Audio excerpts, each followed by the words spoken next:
Hello friends, good morning. आज हम लोग 17 फरवरी 2026 के करंट अफेयर्स डिस्कस करेंगे। आज के सेट में टोटल 6 टॉपिक्स हैं, जिसमें पहला टॉपिक जो है वो असम से संबंधित है। तो प्रधानमंत्री नरेंद्र मोदी ने असम के गुवाहाटी में ब्रह्मपुत्र नदी पर निर्मित कुमार भास्कर वर्मा सेतु और डिब्रूगढ़ जिले में राष्ट्रीय राजमार्ग पर पूर्वोत्तर क्षेत्र की पहली इमरजेंसी लैंडिंग फैसिलिटी का उद्घाटन किया है। ये जो परियोजनाएं हैं ये 5,405 करोड़ से अधिक के व्यापक विकास अभियान का हिस्सा है। और कुमार भास्कर वर्मा सेतु जो है, जो नया बना है, ये 2.86 किलोमीटर लंबा है और 6 लेन वाला extradosed prestressed concrete पुल है। ये इसको बनाने में कितनी लागत आई है? तो 3,030 करोड़ रुपए की लागत आई है इसको बनाने में। और ये जो पुल है ये गुवाहाटी को उत्तर गुवाहाटी से जोड़ता है और पूर्वोत्तर भारत का पहला एक्स्ट्रा डोज्ड पुल है। इस पुल के शुरू होने से शहर के दोनों हिस्सों के बीच यात्रा समय जो पहले बहुत ज़्यादा लगता था वो घटकर मात्र 7 मिनट हो गया है। तो गुवाहाटी से उत्तर गुवाहाटी जाने में अब मात्र 7 मिनट का समय लगेगा। और ये जो पुल है ये प्रसिद्ध कामाख्या मंदिर सहित कई महत्वपूर्ण स्थलों तक बेहतर संपर्क सुनिश्चित करेगा। कुमार भास्कर वर्मा सेतु पुल के साथ ही प्रधानमंत्री ने डिब्रूगढ़ जिले के मोरान बाईपास पर पूर्वोत्तर क्षेत्र की पहली इमरजेंसी लैंडिंग फैसिलिटी यानी कि ELF का भी उद्घाटन किया है।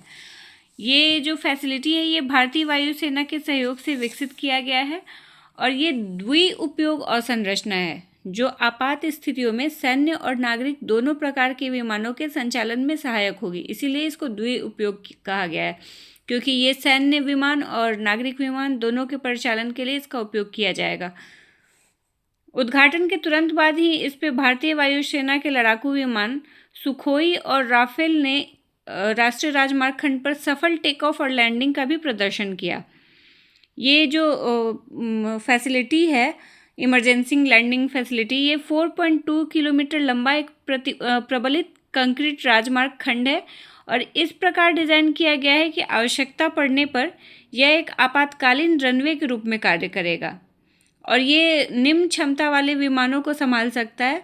कौन कौन से? तो अधिकतम 40 टन वजन के लड़ाकू विमान और अधिकतम 74 टन टेक ऑफ वजन वाले परिवहन विमान। तो इन क्षमताओं वाले विमानों को ये संभाल सकता है। ये जो प्रबलित कंक्रीट राजमार्ग बना है इमरजेंसी लैंडिंग फैसिलिटी का। नेक्स्ट टॉपिक PM राहत स्कीम से संबंधित है। तो PM राहत का फुल फॉर्म क्या होगा?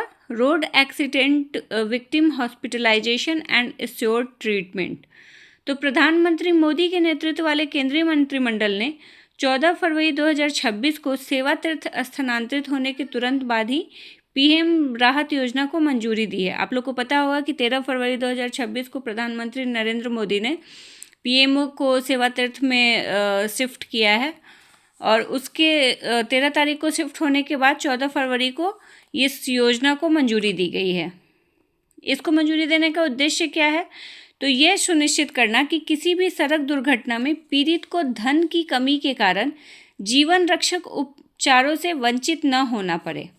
और इस योजना के अंतर्गत पात्र पीड़ितों को दुर्घटना की तिथि से 7 दिनों तक प्रति व्यक्ति अधिकतम 1.5 लाख रुपए तक का कैशलेस उपचार प्रदान किया जाएगा। भारत में हर वर्ष सड़क दुर्घटनाओं से बड़ी संख्या में लोगों की मृत्यु होती है और अध्ययन के अनुसार अध्ययन में ये निष्कर्ष निकला है कि अगर 50% दुर्घटना मृत्यु को रोका जा सकता है, अगर पीड़ितों को गोल्डन आवर यानी कि जो दुर्घटना होने का समय होता है उसके 1 घंटा के अंदर, उसके बाद के 1 घंटा के समय को गोल्डन आवर कहा जाता है, अगर उस 1 घंटे में उपचार मिल जाए तो 50% मृत्यु को रोका जा सकता है। PM राहत योजना को emergency response support system ERSS और 112 हेल्पलाइन से एकीकृत किया गया है। इसके माध्यम से दुर्घटना पीड़ित या आसपास मौजूद लोग 112 पर डायल करके एम्बुलेंस सहायता तथा निकटतम नामित अस्पताल की जानकारी प्राप्त कर सकते हैं। मतलब 112 पर डायल कर आप तुरंत एम्बुलेंस को बुला सकते हैं या आसपास में कौन से हॉस्पिटल अवेलेबल हैं इसकी जानकारी आप ले सकते हैं। इसके अतिरिक्त यह योजना सड़क परिवहन एवं राजमार्ग मंत्रालय के EDAR प्लेटफॉर्म यानी कि इलेक्ट्रॉनिक डिटेल्ड एक्सीडेंट रिपोर्ट तथा नेशनल हेल्थ अथॉरिटी के TMS 2.0 सिस्टम से भी जुड़ा हुआ है। इसका वित्त पोषण और प्रतिपूर्ति कैसे होगा? तो PM राहत के तहत प्रतिपूर्ति मोटर वाहन दुर्घटना निधि यानी कि मोटर व्हीकल एक्सीडेंट फंड के माध्यम से किया जाएगा। और अगर दोषी वाहन यानी कि जिससे एक्सीडेंट हुआ है वो बीमित है, उसका इंश्योरेंस हुआ है, तो भुगतान सामान्य बीमा कंपनियों द्वारा किया जाएगा। और अगर इंश्योरेंस नहीं हुआ है या मामला हिट एंड रन केस का है तो भुगतान भारत सरकार के बजट आवंटन से किया जाएगा। राज्य स्वास्थ्य एजेंसियों द्वारा स्वीकृत दावों का निपटान 10 दिनों के भीतर किया जाएगा। ये भी प्रावधान है इस योजना के तहत। तो ये PM राहत पहल एक्सीडेंट से संबंधित लोगों को तुरंत वित्तीय सहायता मुहैया कराने के लिए शुरू किया गया है, ताकि पैसों की कमी की वजह से लोगों की जान नहीं जाए एक्सीडेंट में। नेक्स्ट टॉपिक है कन्नड़ फिल्म उद्योग के वरिष्ठ फिल्मकार जो साइमन से संबंधित। तो इनका शुक्रवार को अचानक हार्ट अटैक की वजह से निधन हो गया है और ये 80 वर्ष के थे।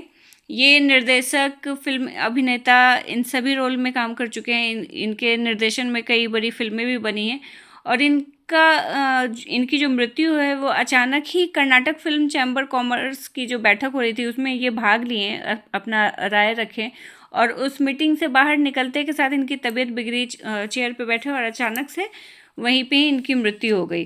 तो जो साइमन ये कन्नड़ फिल्म उद्योग से संबंधित हैं, वरिष्ठ फिल्मकार हैं, इनका निधन हो गया है। नेक्स्ट टॉपिक भी असम से संबंधित है। तो केंद्रीय मंत्रिमंडल ने असम में ब्रह्मपुत्र नदी के नीचे भारत के पहले रेल सह सड़क अंडर वाटर टनल परियोजना को मंजूरी दे दी है। तो ये भारत का पहला रेल सह सड़क अंडर वाटर टनल परियोजना होगा और लगभग 33.7 किलोमीटर लंबे इस ग्रीनफील्ड कॉरिडोर की अनुमानित लागत जो होगी वो 18,662 करोड़ रुपए होगी। ये परियोजना राष्ट्रीय राजमार्ग 15 के गोहपुर को राष्ट्रीय राजमार्ग 715 के नुमालीगढ़ से जोड़ेगी। तो ये परियोजना 2 राष्ट्रीय राजमार्ग से संबंधित है, NH15 और NH 715। इंजीनियरिंग, प्रोक्योरमेंट और कंस्ट्रक्शन यानी कि EPC मोड के तहत क्रियान्वित होने वाली यह परियोजना पूर्वोत्तर भारत में संपर्क और परिवहन ढांचे को नई दिशा देगी। इस कॉरिडोर का मुख्य आकर्षण जो होगा वो 15.79 किलोमीटर लंबी दोहरी ट्यूब सुरंग होगी जो ब्रह्मपुत्र नदी के नीचे से गुजरेगी और इसमें से एक ट्यूब जो होगा उसमें रेल लाइन का प्रावधान होगा, जबकि जो दूसरा ट्यूब होगा तो उसमें 4 लेन वाले नियंत्रित प्रवेश राजमार्ग के रूप में उसको प्रयोग किया जाएगा। मतलब इससे वाहन ये सब गुजरेंगे और एक से रेल लाइन गुजरेगी। तो ब्रह्मपुत्र नदी के नीचे 2 टनल होगा जिसमें एक से रेल लाइन गुजरेगी और दूसरा 4 व्हीलर ये सब के लिए रहेगा। तो यही इस परियोजना का मुख्य आकर्षण है, इस कॉरिडोर का मुख्य आकर्षण यही है।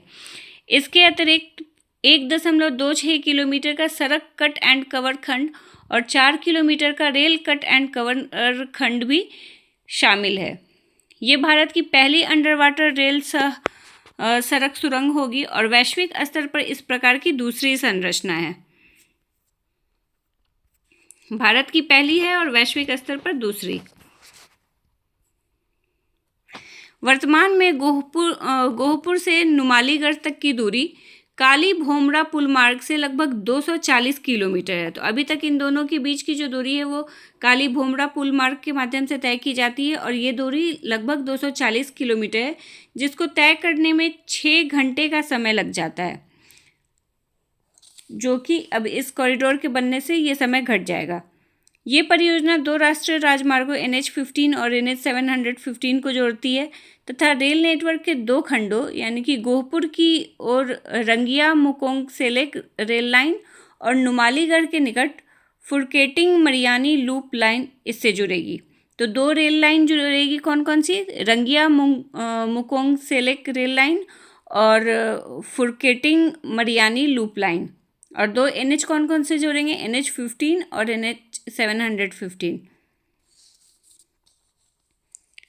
नेक्स्ट टॉपिक भी गुवाहाटी से संबंधित है। आज के करंट में मैक्सिमम टॉपिक असम से ही संबंधित है।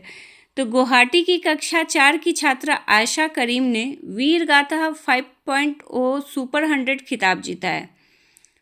ये अमी गांव स्थित सरला बिरला ज्ञान ज्योति स्कूल की छात्रा हैं और इन्होंने 2008 के मुंबई आतंकी हमले के दौरान मेजर संदीप उन्नीकृष्णन के शौर्य पर आधारित एक भावनात्मक चित्र बनाकर ये उपलब्धि हासिल की है। पिछले 5 वर्षों में इस प्रतिष्ठित सम्मान को प्राप्त करने वाली वो असम की एकमात्र छात्रा बनी है। ठीक है, ये 5 साल हो गए हैं इस वीरगाथा पुरस्कार को शुरू हुए और 5 साल में वो असम की पहली छात्रा हैं जिनको ये पुरस्कार मिला है। मेजर संदीप को 26/11 मुंबई हमले के दौरान अदम्य वीरता दिखाने के लिए मरणोपरांत अशोक चक्र से सम्मानित किया गया था। अशोक चक्र भारत का सर्वोच्च शांतिकालीन वीरता पुरस्कार है।